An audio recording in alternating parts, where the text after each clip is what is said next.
Properly dispersed triangular and echelon formations help prevent units from being clustered together, reducing the risk of being struck by concentrated enemy artillery fire. Selecting the appropriate formation based on enemy conditions greatly enhances the effectiveness of combat operations. 发现机枪目标。分排集火歼灭，敌目标，执行。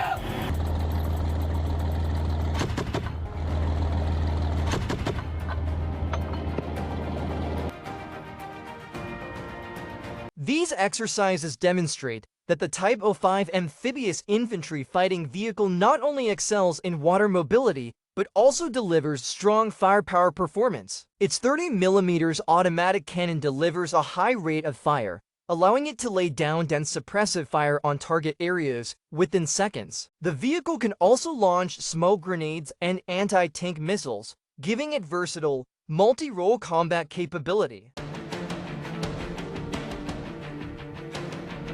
At this point, the Type 05 amphibious assault vehicle has also reached its designated firing position. Compared with the amphibious infantry fighting vehicle, the assault vehicle is designed for rapid maneuver, fire assaults, and precision strikes on key targets.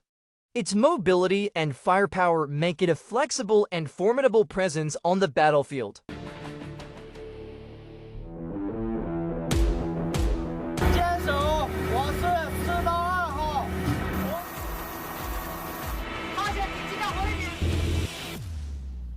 Unlike the IFV's automatic cannon, the main gun of the amphibious assault vehicle produces a far more powerful report when firing. The heavy recoil causes the vehicle to shake noticeably atop the waves, while a cloud of white mist rises and sand and dust erupt across the target area. In this maritime live-fire assessment, the Type 05 amphibious assault vehicle employed a multi-purpose munition known as a fuel-air explosive, or cloud bomb.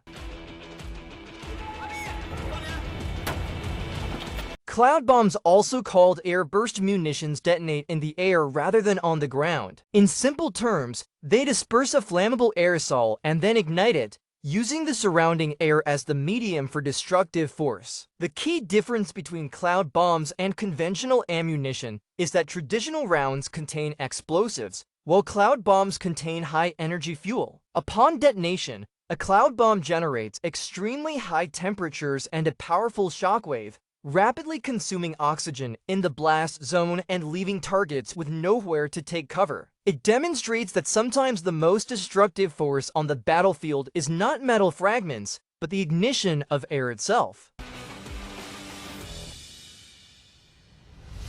During today's sea-based live-fire assessment, the amphibious assault vehicle faced challenges such as strong wave motion and high temperatures, testing both the equipment's heat resistance and the crew's ability to maintain accurate aim. Despite the harsh conditions, the crew adapted their firing posture and ultimately achieved precise hits on target.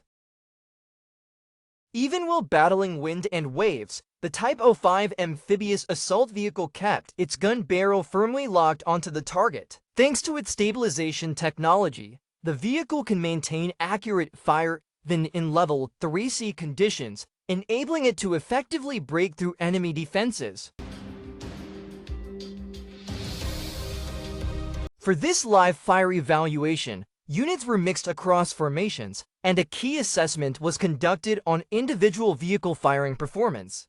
This tested the commander's real-world coordination and command capabilities, and the exercise successfully met its intended objectives. We firmly believe that by continuing to strengthen realistic, combat-oriented training under this approach, our overall combat capability will reach an entirely new level.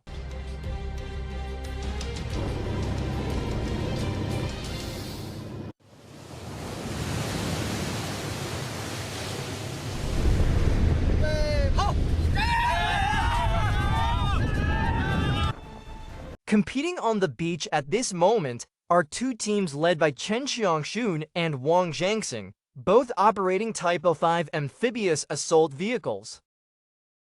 As the squad leader of the hero company, Chen Xiangxun holds himself to exceptionally high standards. Whether in military skills, combat discipline, or setting an example in daily training, he believes he must always lead from the front. As the leader of an honorary company, Chen consistently inspires his soldiers. With his spirit of striving for excellence, he insists on winning first place even in routine training. But can he lead his team to victory in this competition?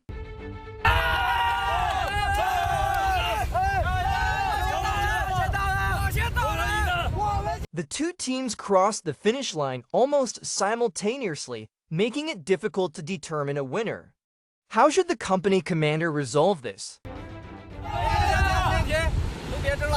刚才两个班的成绩差不多，谁英雄谁好汉，我们实战场上再比比看。比就比，谁帮谁，干一把！ Although Chen speaks confidently, he knows his opponent is far from easy to beat. His apprentice, Wang Zhangxing, has performed exceptionally well in shooting drills and is known throughout the company as a top marksman. Wang has been under my command for 12 years, Chen says. Seeing my own soldier compete with me makes me proud. But since this is a competition, there must be a winner, and I believe I can take this one. To train soldiers to be versatile and multi-skilled, both men participated in this live fire exercise not as commanders, but as gunners, setting the stage for a master versus apprentice showdown.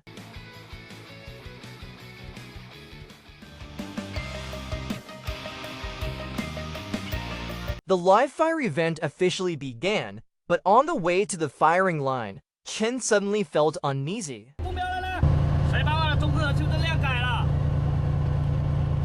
Even the slightest change in key firing data can significantly affect accuracy and cause a miss. Why had such critical data suddenly changed? 高低综合修正加1米位，方向综合修正加1米位，看看你们两个谁能发现。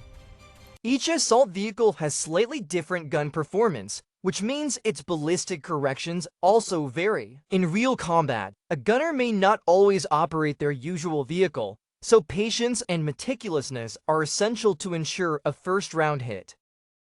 To cultivate these habits, Company Commander Li Haoran intentionally introduced this challenge. After noticing the issue, Chen quickly made the necessary adjustments and successfully fired the opening shot.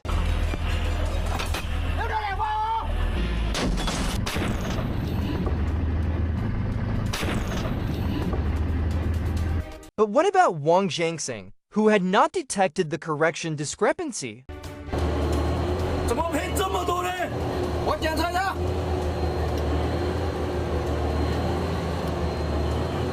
谁把我的综合修正量改了？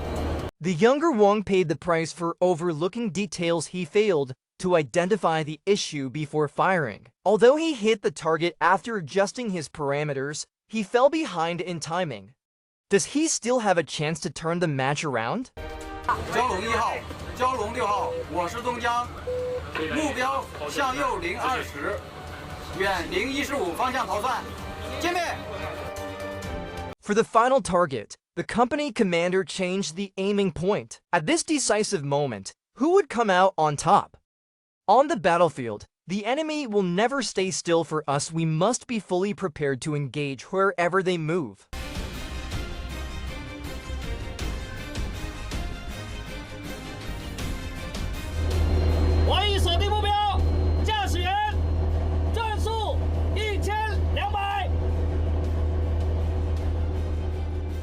Under Chen Xiangxin's command, the crew reacted quickly and, through seamless teamwork, successfully hit the target. Although Wang Zhangxing was unable to surpass his mentor, he recognized his shortcomings and resolved to approach every future shot with the strictest standards. Riding the waves across islands and seas, they pushed forward through the surf. Controlling these tigers of the sea, they dared to fight, training relentlessly and demonstrating through action the mission of a modern amphibious force. Tigers on land, dragons on the sea. Following this came an amphibious assault team. During the 2015 September 3rd military parade, China showcased 3 types of amphibious wheeled armored vehicles, assault vehicles, infantry fighting vehicles, and self-propelled howitzers all independently developed.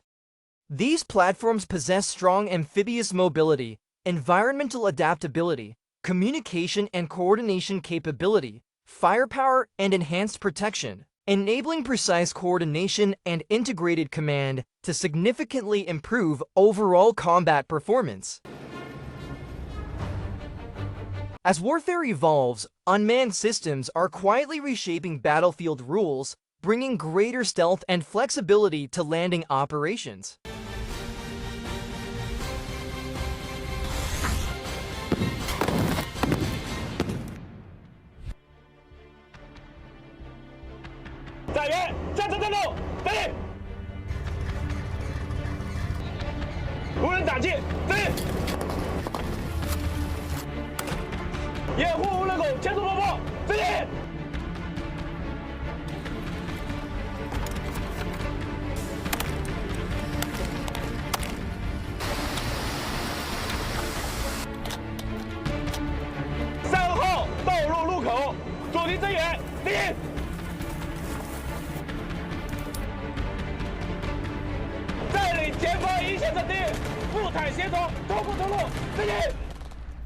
In the future structure of amphibious landing forces, robotic units, essentially robot marines, will emerge. These may include armed robotic dogs, lightweight unmanned vehicles, and unmanned reconnaissance or assault platforms. Such systems can be rapidly deployed using vertical takeoff drones operating from amphibious assault ships. In the future, large numbers of unmanned surface vessels and unmanned submarines may also be launched from the well decks of amphibious assault ships. In this way, whether flying, swimming, or moving on land with bionic walking, running, or jumping designs, robotic systems can use amphibious assault ships as staging platforms to conduct unmanned, intelligent operations. It is a future we look forward to seeing.